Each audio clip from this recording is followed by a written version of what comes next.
This couple spent a fortune to buy their dream home. They pictured a happy life for their family of 4, but they never imagined 2 weeks later, their home would be torn apart, and they'd get caught up in a murder case. And the worst part, they didn't even do anything wrong. It all started because of a creepy, twisted bachelor living downstairs. The story begins on the day they moved in. The moment they walked in, they found a letter and some cookies on the floor. It was a gift from James, the tenant in the basement apartment. James congratulated them on becoming his new neighbors. While they were playing in the yard, James carefully brought over a pizza, offering it to them. That's when they realized James wasn't a woman like they assumed. He was a big, awkward guy who rarely left the house. Still, they didn't judge him. They even took a photo of James with their kids. Their first impression of him was that he was just a shy, harmless neighbor. But that night, while Lisa was taking a shower, the sound of water trickling down the pipes made James completely entranced. The next day, Lisa, out of courtesy, packed up some vanilla slices as a thank you gift. James invited her in to sit for a while, but Lisa politely declined. She was just dropping off the gift, not planning to have a long conversation. A little later, she was hanging up a clothesline in the yard. James rushed over with a little step stool, trying to help, but by the time he got there, Lisa had already finished. As she hung up her nightgown, James couldn't help but blurt out,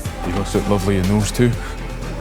His comments startled Lisa, and she didn't know how to respond. She told her husband Mark about it, but she wasn't sure if she had just misheard. From that point on, they started to feel James was a little strange, but they didn't take it too seriously. As long as he didn't cross any more lines, they would just let it go. Still, Lisa became instinctively cautious. Whenever she passed James's window, she didn't dare look down. She just hurried home. Once inside, she tried to convince herself she was overthinking, but what she didn't know was that later that evening, when she picked up the kids from school, she would come home, finding a love letter from James, along with a bouquet of roses.